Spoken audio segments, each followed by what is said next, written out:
ontem eu estava fazendo uma revisão final no livro que eu estou terminando, assim, de fazer essa compilação de métodos, né, desse pessoal, e um desses comportamentos deles aí é esse comportamento antissocial orgulhoso. Eles ficam disputando, né, espaço. Assim, ó, eu tenho coragem de fazer isso, eu tenho, né, eu chuto o balde aqui. A gente vê, por exemplo, esse caso do Hans River, por exemplo, na CPMI das fake news. Como é que o sujeito teve coragem de agir daquele jeito, né? E eu fiz uma fórmula, inclusive, que é assim, você mede essas pessoas a partir de um contingente que as pessoas têm abaixo delas, né? Esses líderes, né? Esses líderes de radicalização. Então, por exemplo, ele tem um número de pessoas que têm um senso de falso elitismo e vão ampliando isso para ficarem independentes.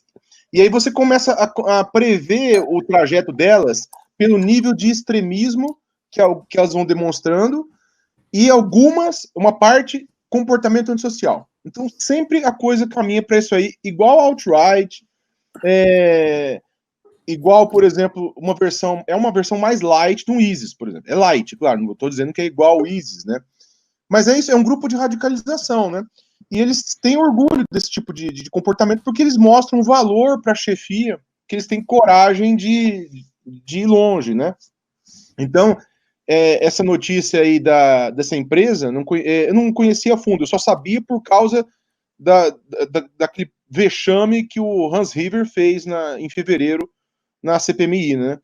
Mas não me surpreende, né, que o pessoal realmente, assim, eles não aprendem, assim, não é que não aprendem, eles não têm vontade, né, de mudar. Por exemplo, toda essa investigação relacionada a fake news, a maioria dos players está mudando. Por exemplo, eu tinha um site, eu vou segurar um pouco. Eles são o único grupo que não muda. Você vê que eles continuam tocando o terror, mesmo com toda essa divulgação, e aí foram parar até naquele negócio lá do STF. Eu não vi o que eles fizeram ali em relação ao STF, mas me parece que não foi coisa boa. Porque eles estão reclamando, né, agora de liberdade de expressão, só que eles nem mostram as mensagens que eles estão reclamando, né, como alvo de censura. Porque eles têm vergonha, eu acho, né? Porque provavelmente deve ter ameaça à vida de juiz do STF. Eu não me surpreenderia se encontrasse ameaça à vida dos juízes do STF ali. Então, essa turma é previsível, né? Deveria ser punido o perfil falso ou a desinformação na rede? Ou seja, eu, Gina, desinformar nas redes com o meu perfil verdadeiro, né? Uhum. Mas aí eu boto a minha cara eu arrisco a minha pele. Né? Uhum. Como é que é isso? Esse fio capilar aí que a lei pretende punir o perfil falso ou a desinformação nas redes?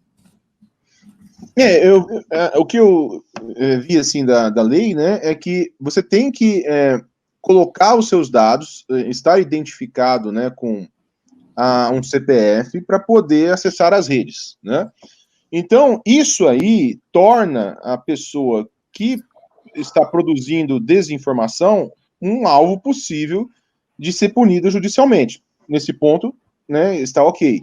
Só que não tem, por exemplo, algum critério claro para dizer o seguinte, tá, e se a pessoa, qual é o critério para ela ser, por exemplo, banida? Se ela, sabe, então, pode acontecer de você acabar punindo pessoas que não estão querendo produzir desinformação, e aí essa lei acabar gerando até desgaste e sendo revertida depois. Eu vejo assim, sabe?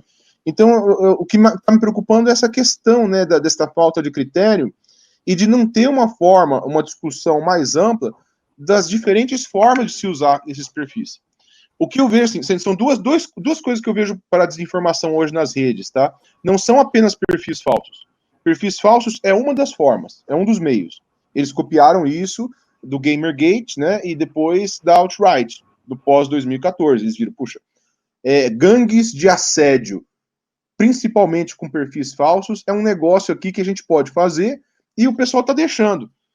Quer dizer, eles contaram com isso, né? Botaram até gente que no governo, ministro, que é apoiado por essa turma. Então, foi um pouco longe demais. Eu acho que também faltou, a crítica que eu faço à direita democrática, que seria parte da base do governo, né?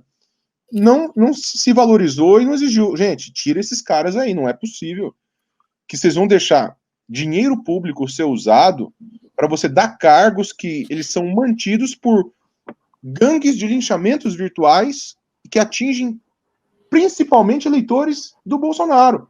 E aí a própria essa direita no poder vai se radicalizando, né?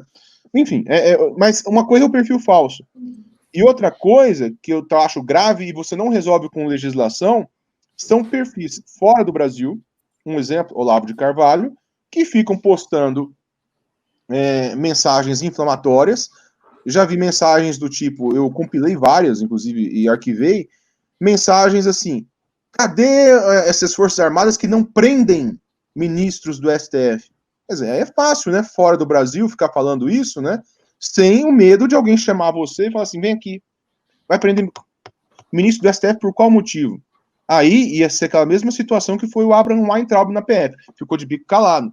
Então, os meios que eles utilizam, um deles é perfil falso, que a lei pode endereçar em parte. E outro é o uso desses perfis fora do Brasil, que não é com lei que se resolve, é com pessoas da sociedade civil que falam, gente, tira esses olavistas do governo, porque foi longe demais. Quanto mais cargos esses caras ganham, mais animados para pedir ruptura com a democracia eles ficam, né? Então tem essa questão.